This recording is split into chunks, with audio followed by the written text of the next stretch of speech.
de yeyuno, ilion, colon, recto, que es un tema que podría ser un poco largo, pero se puede simplificar porque tenemos la posibilidad de integrar los síntomas, los signos, en base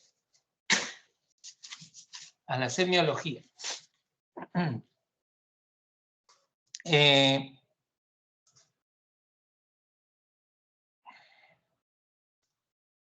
Si queremos resumir todo lo del segmento de esta clase, sería basarnos en el dolor abdominal y en el cambio en el ritmo evacuatorio intestinal. Dolor abdominal es un tema que ya se toca en una clase, en la clase de abdomen agudo, donde se revisa bien el dolor somático, el dolor visceral, el dolor referido y el abdomen agudo. Entonces, ese tema ya no se va a tocar porque lo van a revisar muy bien en esa clase. En cuanto al cambio en el ritmo evacuatorio intestinal, le vamos a poner énfasis en esta reunión, en donde tenemos dos temas claros que pueden ser dar síntomas, que son la constipación y la diarrea.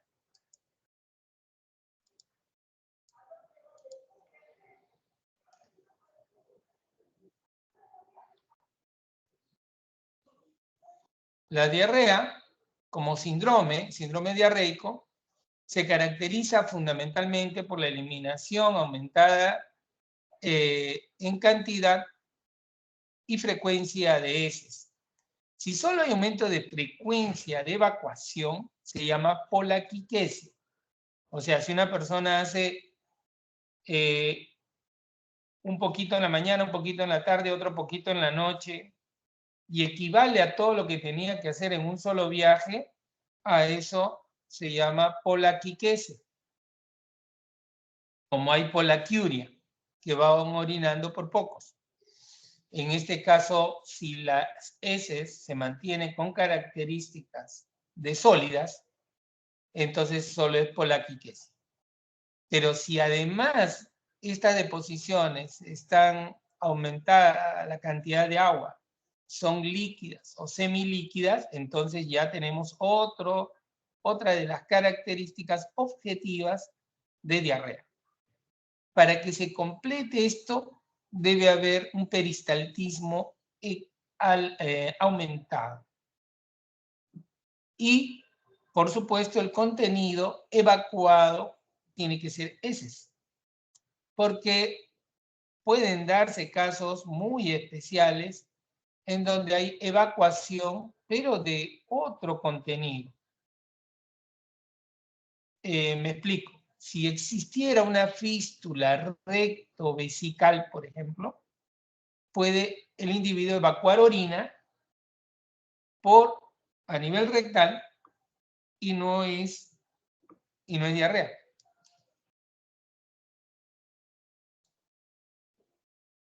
Entonces, o un absceso que se abre hacia el recto con una fístula puede evacuar pus solamente de un absceso y eso tampoco es diarrea.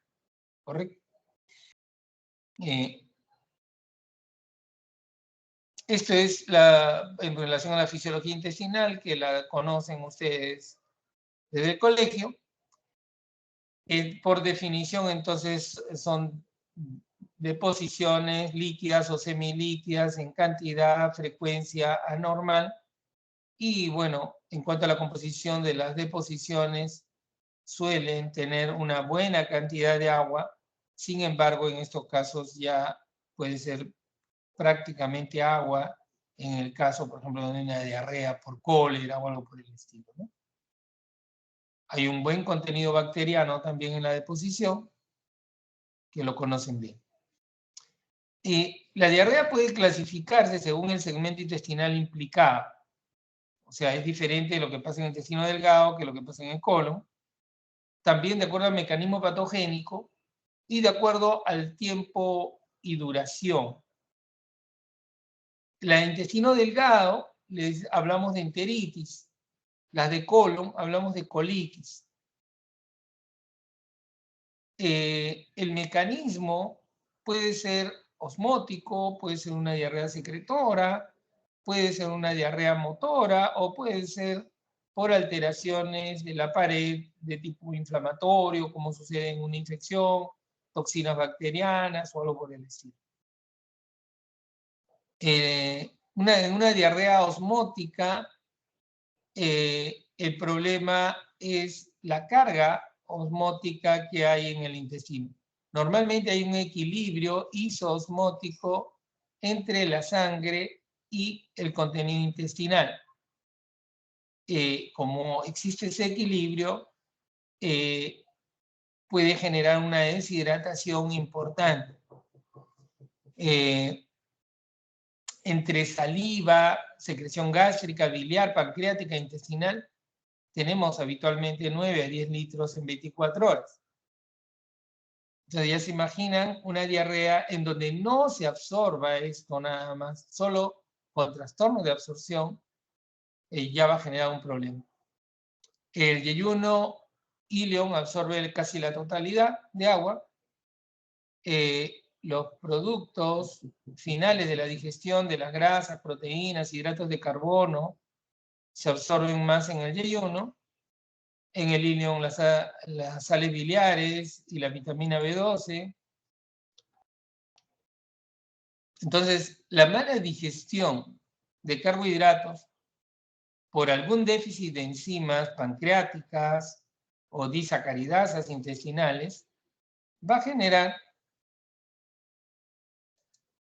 que se altere la absorción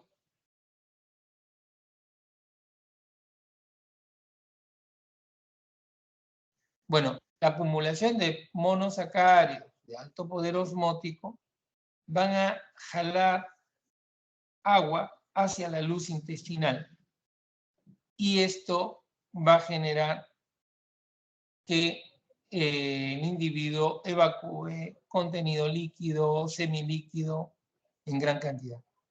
Esta mayor cantidad de monosacáridos, ácidos orgánicos de cadena corta, son los que generan el aumento de la osmolaridad. Y ya ustedes saben por físico-química que esto va a generar un mayor pasaje de agua y una disminución en la absorción de sodio, de potasio, una diarrea con un pH ácido, con abundante gas, etc.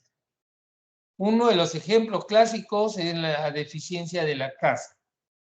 El individuo que tiene intolerancia a la lactosa toma leche, como no tiene lactasa, comienza este monosacárido sin la disacaridasa intestinal, va a cargar en el intestino, va a generar una carga osmótica que va a generar una diarrea, con gases, dolor abdominal, etc.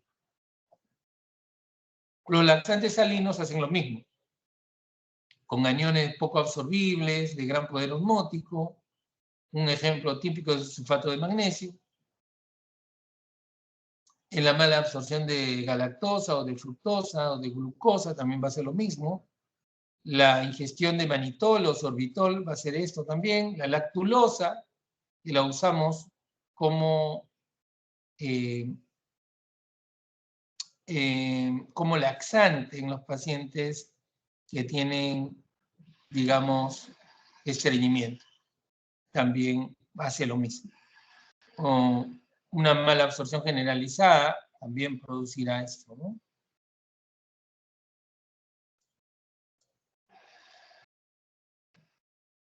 Otras diarreas secretoras, por ejemplo, puede ser en el caso de bacterias que inflaman el enterocito, directa o indirectamente a través de enterotoxinas.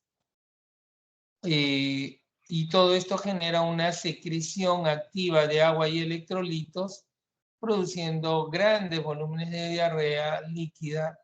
Un ejemplo típico es esta alteración del AMP cíclico que produce el vibrio cólera.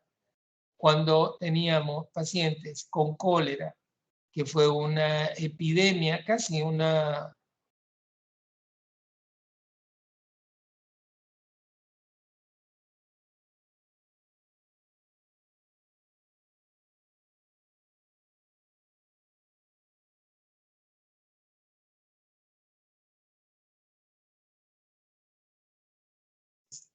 con diarrea severa, que lo deshidrataba al paciente. Podía eliminar 4 litros, 5 litros, 6 litros de agua en un día. Y eso lo llevaba a un shock hipovolémico, insuficiencia renal aguda, etc. La resección del ilion también es algo que produce algo parecido. Antes se resecaba esto, parte intestino delgado para los pacientes obesos, para disminuir su absorción y hacerlos bajar de peso, pero generaba muchos problemas. Los ácidos grasos no absorbibles, no absorbidos por la flora intestinal, hidroxilados, inhiben la absorción de agua y sodio en el colon, también pueden generar problemas serios. Las enterotoxinas, de hecho, algunas hormonas como la serotonina en el tumor carcinoide, ¿no? La 5-hidroxitriptamina puede producir esto. La gastrina en exceso también produce una diarrea secretora. Un síndrome típico que ya lo deben de haber revisado cuando han hecho el seminario de úlcera péptica es el síndrome de Zollinger-Ellison. En el síndrome de Zollinger-Ellison hay 2 características fundamentales. En primer lugar, que hay un aumento de gastrina. Este aumento de gastrina lo produce un gastrinoma, un tumor, que puede estar en el páncreas, puede estar en el intestino, sabe Dios. Pero este tumor, productor de gastrina, nos produce una mayor secreción ácida y esa secreción ácida produce úlcera péptica, duodenal, severa, varias úlceras a nivel duodenal y además una diarrea secretora. Si tenemos estas 2 cosas, úlceras pépticas múltiples en el duodeno más diarrea secretora, estamos frente a un síndrome de Zollinger-Ellison y debemos buscar en dónde está el tumor productor de gastrina. Los adenocarcinomas, un adenoma velloso, también pueden producir cuadros secretorios de diarrea. La enfermedad de Crohn, el exceso de ácidos biliares, ácidos grasos, o a veces alteraciones congénitas o el uso de laxantes.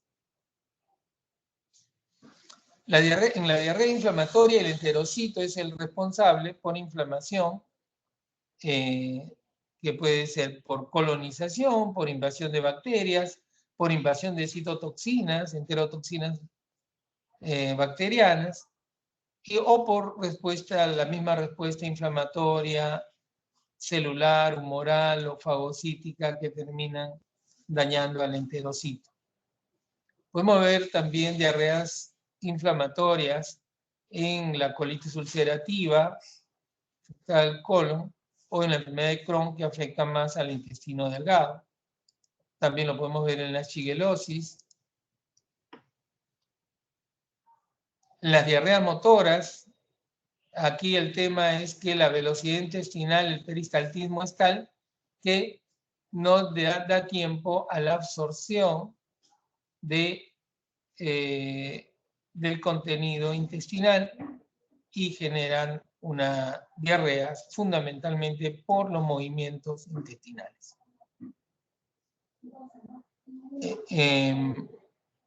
En resumen, se trata de un insuficiente tiempo para la absorción por aumento de la motilidad y esto genera el cuadro diarreico. También estas se pueden ver en la diabetes mellitus, se puede ver en los casos de hipertiroidismo, tirotoxicosis, en la esclerodermia, en las cirugías gástricas, en las gastrectomías, en las asas ciegas postquirúrgicas, en las vagotomías, en el síndrome de intestino irritable. Por el tiempo de duración, las diarreas pueden ser o agudas o crónicas. Las agudas, menos de 15 días. Las crónicas, más de 30 días. Y entre estas dos está la diarrea persistente, que dura 15 a 30 días. Las diarreas agudas, las causas suelen ser, la primera causa sigue siendo infecciosa. Las diarreas crónicas, sí tenemos que buscar parásitos, tenemos que en las diarreas crónicas tenemos que buscar cambios en el estado general de la persona, enfermedades inflamatorias como un colon, una colitis o una enteritis crónica. Debemos buscar también síndrome de intestino irritable.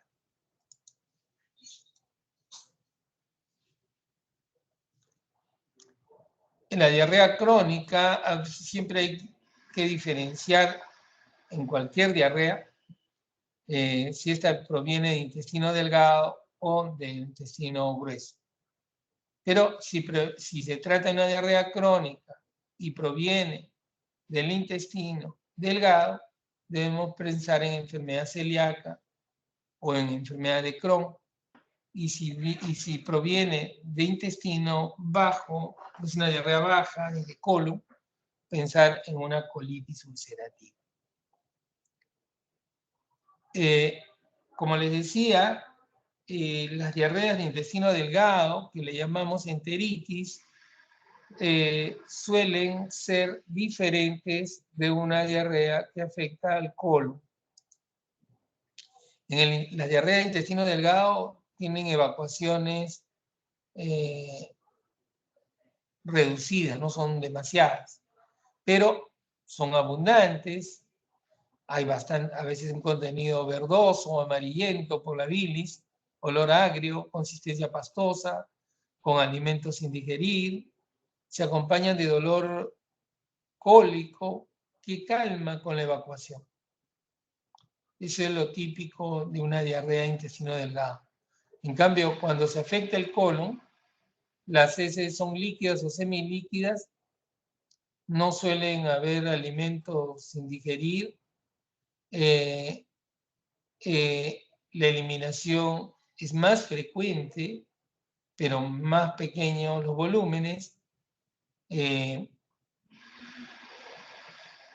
dolor que presentan estos pacientes no calma con la evacuación.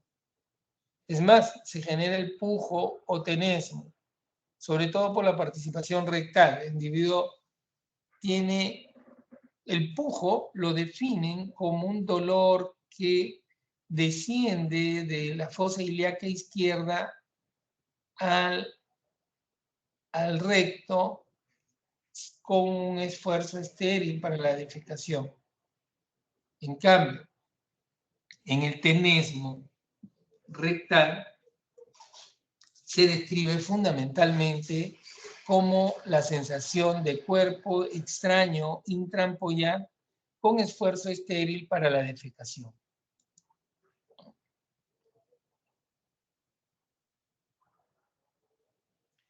Antes de pasar a algo más, tenemos que considerar que sea la causa crónica o causas agudas o no diarreas agudas, generalmente se compromete o el intestino delgado o el colon, pero no los dos. O sea, la enterocolitis es una rareza. O es enteritis o es colitis. Y menos gastroenterocolitis. Y eso se lo he preguntado en el examen. Pero ¿qué pasa? Que en las historias de los hospitales van a encontrar algún error muy clásico que ponen gastroenterocolitis aguda. O sea, hay gastritis, hay enteritis y colitis. Ya, esa es una rareza. Entonces, si no saben si hay gastritis y enteritis, pongan lo que hay, los síntomas. Pongan que hay una diarrea aguda. Si solo hay colitis, pongan que hay colitis. Si no saben si es colitis o enteritis, pongan que hay diarrea aguda. Si hacemos el síndrome es síndrome diarreico, se acabó. No se pueden equivocar en el síndrome. Ahora, cuando definen que hay colitis, el paciente tiene que tener colitis. No pueden diagnosticar mal. La anamnesis es fundamental porque nos va a dar datos sobre la forma de inicio, la duración, los factores desencadenantes. Si el individuo cada vez que toma leche hace diarrea, tenemos que pensar en la posibilidad de que sea un intolerante a la lactosa. Si cada vez que come gluten hace diarrea, podemos pensar en una intolerancia al gluten, etc. Los datos epidemiológicos, ¿no? Si el individuo cada vez que come en los agachaditos, en el mercado, en un lugar donde las condiciones sanitarias no son las mejores, hace diarrea, pues, tenemos que pensar que el tema es manipulación de alimentos sin cumplir con las normas más importantes de bioseguridad, ¿no? También en la anamnesis tenemos que ver si hay síntomas asociados, si hay fiebre, si hay vómitos, si hay dolor abdominal, si hay otras alteraciones psicoemocionales, si hay pérdida de peso. En una diarrea crónica nos interesa saber si hay otros síntomas generales, si hay pérdida de peso o algo por el estilo. En el examen físico, la ectoscopía es fundamental. Solo por la ectoscopía podemos estar definiendo que el paciente tiene que ir a una unidad de reanimación porque tenemos que hidratarlo rápidamente, ¿no? O sea, nosotros cuando tuvimos la epidemia de cólera venían pacientes en shock y en shock severo. O sea, a veces vienen hipotensos, con presión de 8, 8,6, 8,4 y taquicardia. Nosotros hemos tenido pacientes que venían a la emergencia cargados por otro familiar que los tenía en los brazos y no tenía ni pulso, ¿no? Le poníamos 2, 3 litros de suero y ya tenía presión, ya tenía pulso. Entonces las funciones vitales son claves, el estado de conciencia, porque nos puede llevar a el súper deshidratado, puede estar en coma, ¿no? O en estupor, en la evaluación del estado de hidratación, en los casos crónicos, el estado de nutrición, la presencia de alza térmica, el examen del abdomen, donde puede haber aumentos de ruidos hidroaéreos nada más, pero también puede haber aumento, dolor a la palpación profunda en algunas zonas y nos va a orientar también en cuanto a los diagnósticos. O alteraciones en la piel que pueden darse en una intoxicación alimentaria, etc. Y bueno, luego vamos a hacer exámenes complementarios para ver reacción inflamatoria en heces, coprocultivo, colonoscopía.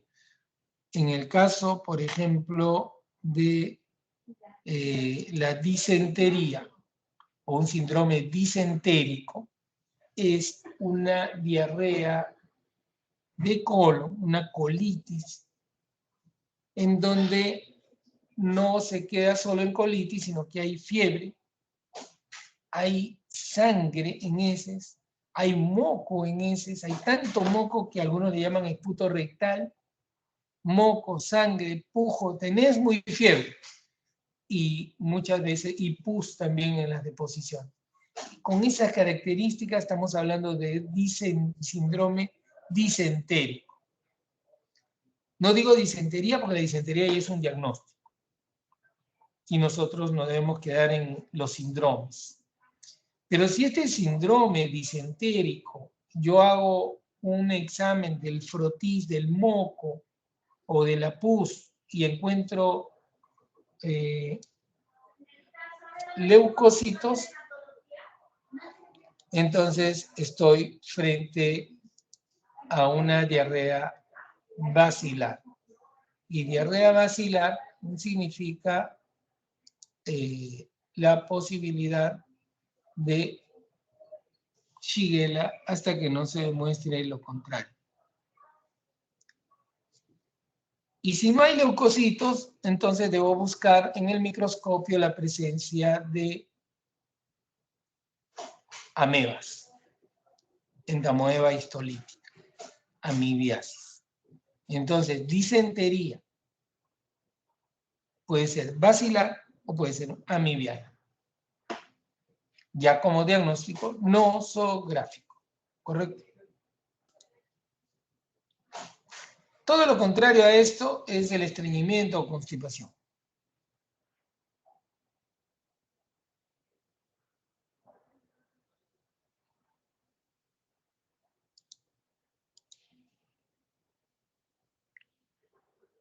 Todo lo contrario a la diarrea, entonces la frecuencia es un marcador del estreñimiento. Pero tenemos que tener cuidado porque hay pacientes que describen deposiciones diarias. Y en sus historias ustedes me ponen muchas veces deposiciones todos los días. Sí, pero con eso ya no me han dicho nada todavía. Porque el paciente puede hacer todos los días y hace una bolita, otra bolita al otro día, otra bolita al otro día y está totalmente estreñido. Entonces, lo que nos interesa, por eso en las funciones biológicas, que ustedes describan las características de las deposiciones. Si son deposiciones formadas, si son duras, son secas, son fragmentadas, en encíbalos, etc. ¿No? Entonces, la frecuencia es un dato, pero no es todo. Nos interesa además que la cantidad de agua en las heces va a ser mínimo, por lo tanto las heces van a ser duras. El peristaltismo, por otro lado, está disminuido. O sea, un estreñimiento con peristaltismo aumentado no hay, sino con peristaltismo disminuido. Pero además hay otra cosa, ¿no? El individuo con estreñimiento, constipación, no entra y sale del baño pues en un par de minutos, sino que se mueve, ¿no? Porque hay una dificultad para la evacuación. No es fácil la evacuación de una persona con constipación.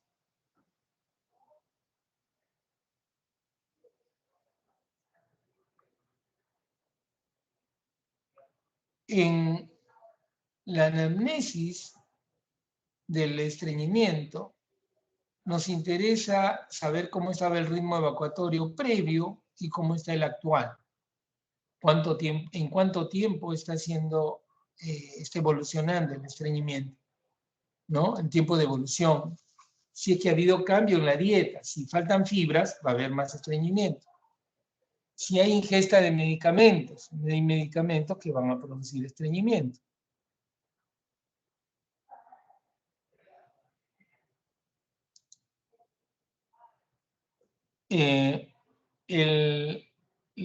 Una de las causas más importantes de estreñimiento, y para algunos autores hasta el 90% de la constipación, tiene más que ver con la forma, con los hábitos de la persona que con otros problemas.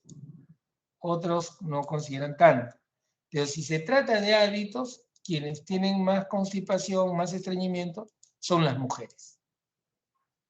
Y son las mujeres porque el hábito lo van haciendo desde niñas, son mucho más cuidadosas que los hombres en relación a su higiene y al uso del baño, ¿no? Entonces, si le da ganas de ir al baño, a evacuar, y están en el colegio, y el colegio no está, ese baño no está impecable como ellas querían, se aguantan las ganas hasta que llegan a la casa. Cuando llegan a la casa se olvidan. Cuando le vuelve a dar ganas, otra vez están en el colegio. Y pasan 2 o 3 días para ir al baño recién. Entonces, el colon la ampolla rectal se acostumbra a recepcionar mayor cantidad de heces para que les venga el reflejo de evacuación. Ustedes han estudiado fisiología y han visto que la evacuación intestinal no es voluntaria. Hoy día es domingo, estoy tranquilo, estoy libre en el baño de mi casa, puedo ponerle música, todo y entrar al baño y evacuar. No. Eso se produce en forma refleja, ¿no es cierto? Y hay algunos reflejos que tenemos que aprovecharlos, como el reflejo gastrocólico, por ejemplo. Después de una buena ingesta alimentaria, el intestino se mueve y les da ganas de evacuar. Entonces, señores, traten de, y si ustedes se trata de usar el baño de su casa, entonces después de una comida, trate siempre de ir al baño y aprovecha en hacerlo en su casa, ¿no? Entonces, para reeducar otra vez al colon, ¿no?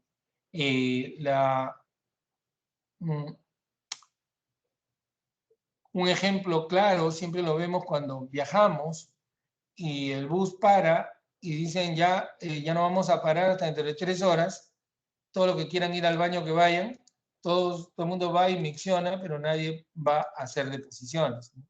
Porque no es al momento que a mí se me ocurra, sino al momento en que se producen contracciones especiales que son características que la han visto en fisiología y que están aumentados por algunos reflejos, ¿no? Entonces, el estilo de vida, un atleta es difícil que sea estreñido, ¿no? Si hacemos ejercicios, funciona mejor. Para algunos el estrés físico o el estrés psíquico, sobre todo, puede generar constipación. La característica de las heces hay que describirlas muy bien, los síntomas concomitantes y si hay trastornos fisiopatológicos en el paciente.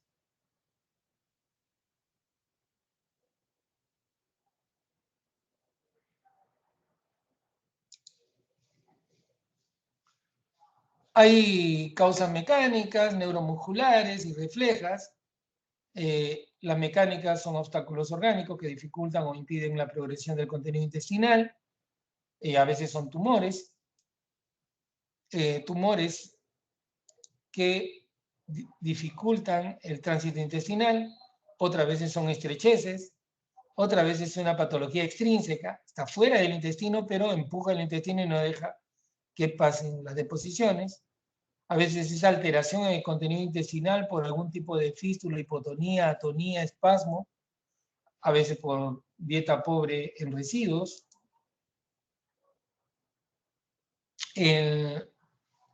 Hay a veces son causas neuromusculares, funcionales, como el mecanismo nerviosos o por descargas de catecolaminas que inhiben la peristalsis, emociones negativas que provocan contracciones segmentarias, o pueden ser causas orgánicas como causas infecciosas que alteran por mecanismo tóxico el reflejo defecatorio o por causas alimentarias o vitamínicas.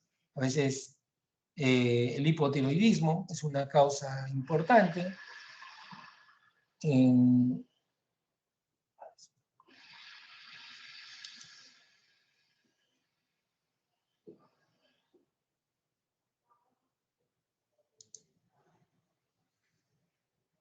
El desequilibrio electrolítico, sobre todo, por ejemplo, una hipocalemia, una hiponatremia va a generar constipación y atonías o hipotonía de la musculatura lisa. Medicamentos. Los anticolinérgicos, ni vuelta que darle, ¿no? Los antipsicóticos, antidepresivos también pueden producir constipación. Algunos antiinflamatorios no esteroideos, los opiáceos de todas maneras, los simpáticos miméticos, los suplementos de calcio, el fierro, bismuto, la colestiramina, la clonidina, verapamilo, levodopa, antihipertensivos conocidos, el hidróxido de aluminio.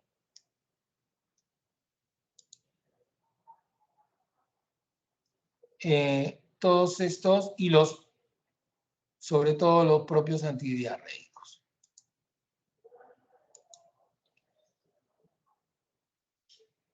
Hay muchas enfermedades infecciosas que podrían alterar la peristalsis y el reflejo defecatorio.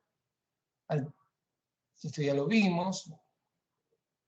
La amiloidosis, esclerosis sistémica, la distrofia miotónica, la neuropatía, la enfermedad de Parkinson, un accidente cerebrovascular, intoxicación por metales pesados, plomo, fierro, enfermedad de Hirschsprung, ¿no? La ausencia de plexos de Auerbach y Meissner, que lo pueden conocer.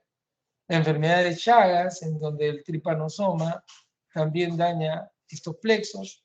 Las lesiones medulares, que producen una hipotonía parasimpática e hipertonía simpática y producen megacolon.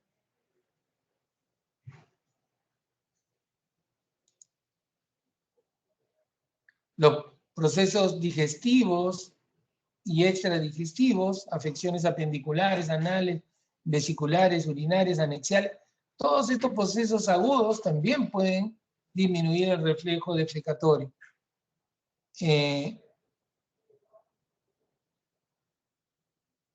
Sobre todo la abolición del reflejo gastrocólico, que es un potente estimulante para que se mueva el colon.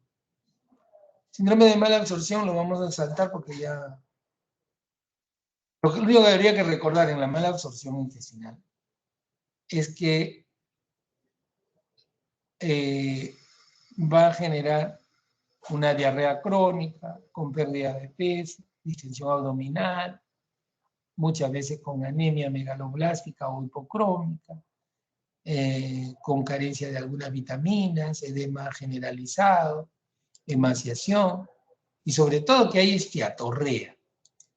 Hay presencia de grasas en heces y lo desnutre al paciente, y hay que hacer exámenes complementarios para llegar al diagnóstico, pero ya saben ustedes que basta pues con lo fundamental o inicial es hacer una buena anamnesis. Solo para terminar, 5 minutitos nomás, exploración de la región anorrectal. Y antes de la exploración anorrectal, recordarles que ¿se ve la presentación? Sí, doctor. ¿Se ve la presentación? Sí. Sí, doctor, Ya. Recordarles nomás que el sigmoides es o sea, cuando examinan abdomen, hay 2 o 3 cosas que en el video que les puse hay que corregirlo, ¿ya?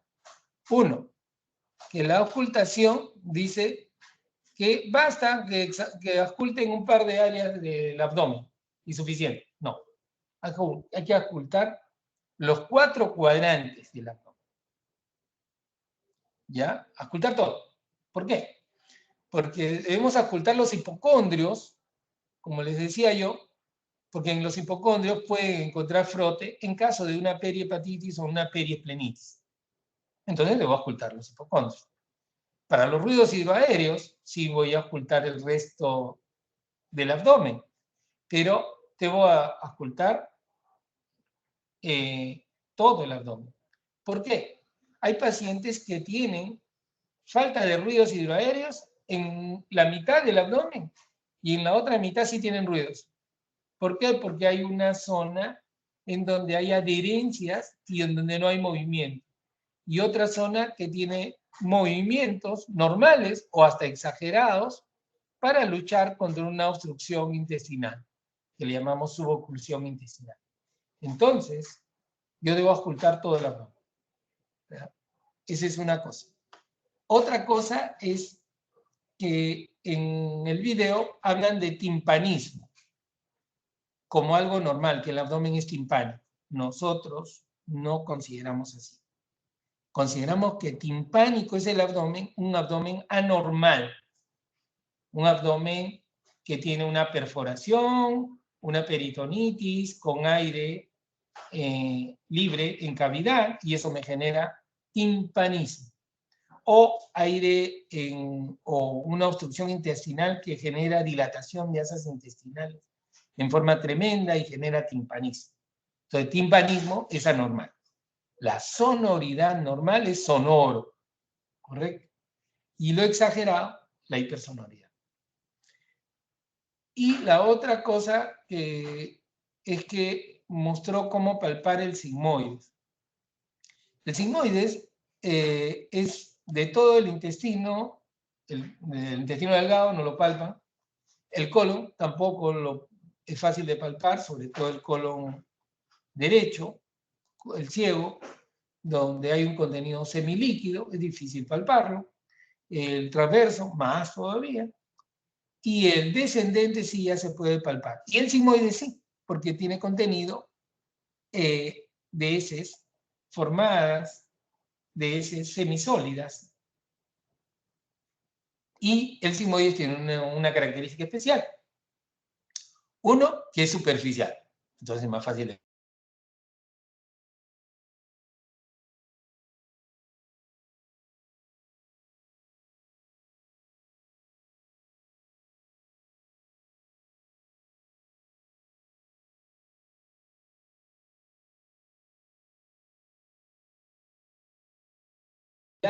a la línea inguinal, perpendicular a la línea inguinal, desde el lado derecho del paciente. Y a 2 traveses de dedo de la espina ilíaca antero-superior, hagan la prueba de ustedes mismos, en la mañana antes de levantarse, y van a palpar el sigmoides. Un tubo por el cual ruedan sus manos, un tubito blando.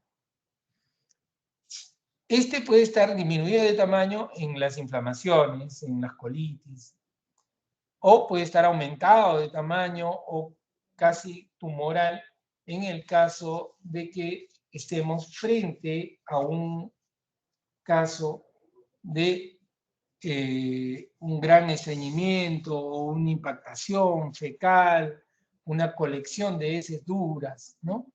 En esos casos que si parece tumor, nosotros presionamos el tumor y este se va a deformar.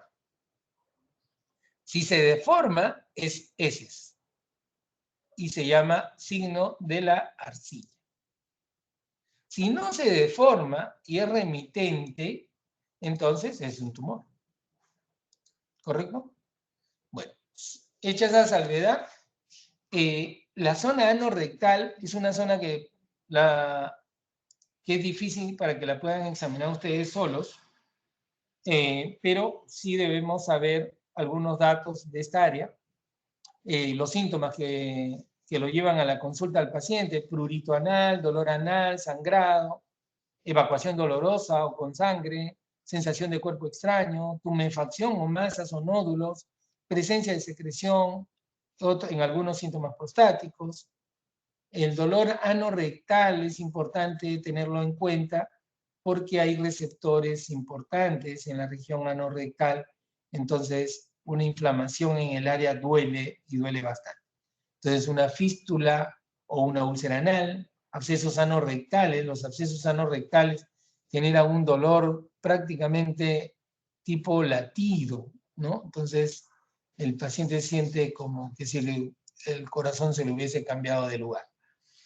Las hemorroides pueden generar crisis de dolor a la hora de la evacuación, le llaman crisis hemorroidales. La persona siente un dolor intenso por hemorroides trombosadas. A la hora de evacuar, si son heces duras, le va a doler más. Pero si la persona se aguanta las ganas de ir al baño, entonces las deposiciones van a ser más volumen y más duras. Y si tienen más volumen y son más duras, le va a doler más y entra en un círculo vicioso. Hay proctalgias también fugaces que deben ser evaluadas, coxigodinia, que a veces nos confunde por inflamación del coxis, y aquí mi computadora me sigue sacando una cosa que me complica. Ya, bueno. La endometriosis en algunas mujeres, la colitis quística profunda, la úlcera solitaria de recto, la proctitis ulcerosa.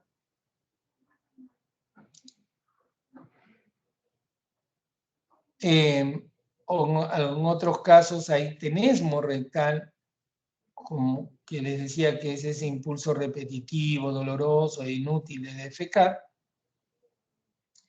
En las proctitis, el cáncer rectal, los pólipos o tumores benignos de recto, las linfogranulomas rectales.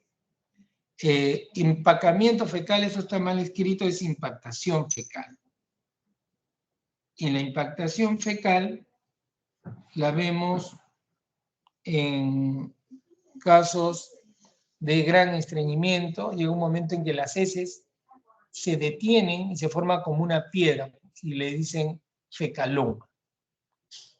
Hay pacientes que llegan a la emergencia o que están hospitalizados y que refieren que tienen como una pelota de heces que no la pueden evacuar, ¿no? Y que siente que quiere salir y no sale. Mismo parto. Y hay pacientes que ellos solos, con un guante, ablandan las heces y se la extraen.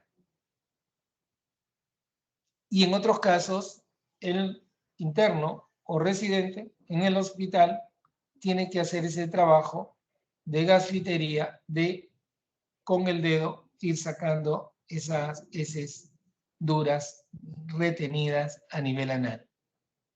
Entonces, y en algunos casos el propio organismo genera cierta peristalsis más intensa, secreta algún contenido líquido y mucoso y disuelve un poco estas heces atracadas. Y el paciente evacúa una deposición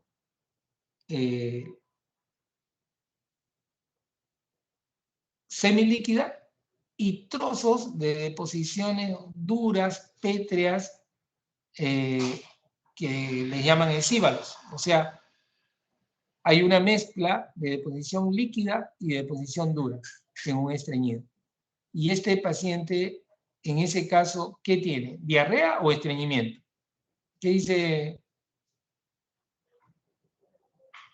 el delegado?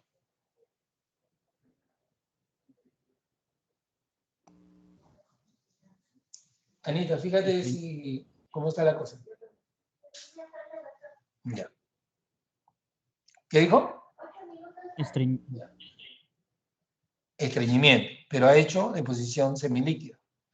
Entonces, tiene razón su compañero, sigue estreñido este paciente, pero esta evacuación le llaman la pseudodiarrea de Mathieu, ¿correcto? O sea, es una pseudodiarrea. Así como tenemos pseudomelena, acá hay una pseudodiarrea.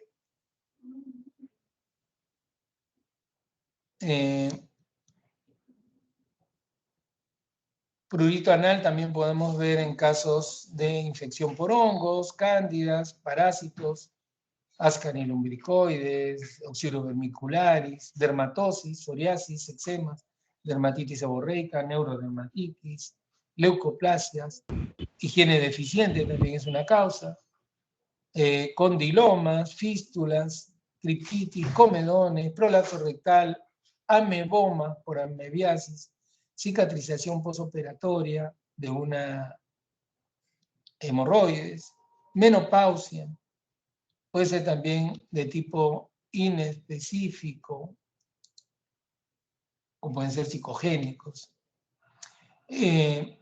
Siempre debemos explorar la región anal antes de ir al tacto rectal. Hacer una buena inspección, una buena palpación. Percusión acá no se hace, auscultación tampoco, no les recomiendo. En la inspección anal se hace en posición genupectoral o lateral de Sims o de cúbito dorsal con muslos flexionados, con buena iluminación y separando bien las nalgas para poder examinar. Se le explica al paciente, se pone o se tiene un testigo, un buen lubricante y una higiene al final. Los hallazgos podemos encontrar antes de todavía de tocar al paciente, podemos observar si hay lesiones, si hay manchas, si hay nevos, si hay cicatrices, si hay tumoraciones, telangiectasias, equimosis, etc., que tienen un valor médico y legal, porque cuando... Ya. Ya.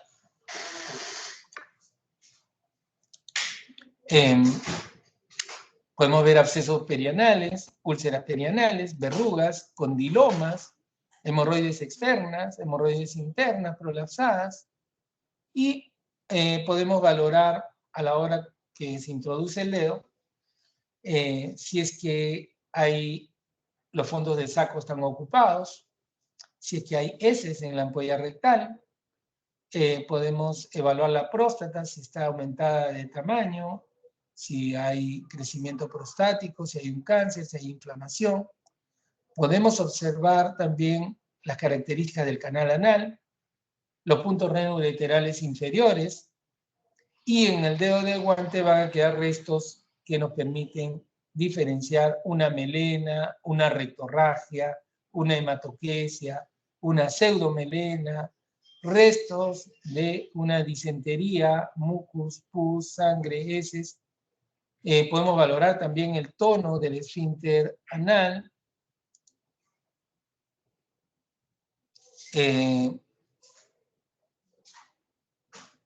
Y también podemos valorar neoplasias, ¿no? Este es el recuerdo anatómico, ustedes lo conocen. Entonces, todo lo que está por encima del esfínter es interno, ¿no? Son hemorroides internas y las otras son hemorroides externas. Una fisura, las fisuras también dan crisis dolorosas. Muchas veces su crisis dolorosa es después de la evacuación. Y puede durar 1 hora hasta 2 horas después de la evacuación intestinal, porque allí toman contacto con restos alimentarios. Y el resto alimentario puede tener ají, condimentos y todo eso, se mete a la herida y le genera dolor. Este es un proctoscopio, este es un paciente que ven manchas blancas, blanquecinas, y además hiperpigmentación en la región perianal. Todo eso hay que observarlo. Aquí ven otras alteraciones también de piel. Aquí ven condilomas acuminados. Aquí ven una hemorroides, un coágulo sanguíneo en una zona anal con algo de hemorroides. Aquí ven las hemorroides que ya no tienen casi circulación venosa y se llaman plicomas. Son hemorroides en corona. Aquí la presencia de verrugas, que ya la conocían. Acá una hemorroides interna, pero prolapsada, o sea, de adentro ha salido y ha pasado el esfínter. Acá un prolapso anal. Aquí la presencia de un melanoma anal. Aquí vemos la presencia, ¿no?, de todos los signos de inflamación, rubor, tumor, edema, etcétera, de un absceso perianal en un niño que está generando fiebre y malestar, ¿no? Bueno, eso es todo, amigos. ¿Hay alguna pregunta?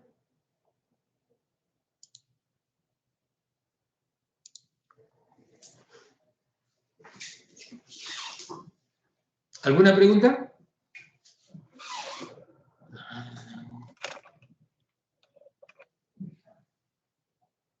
Si no hay preguntas, nos quedamos acá.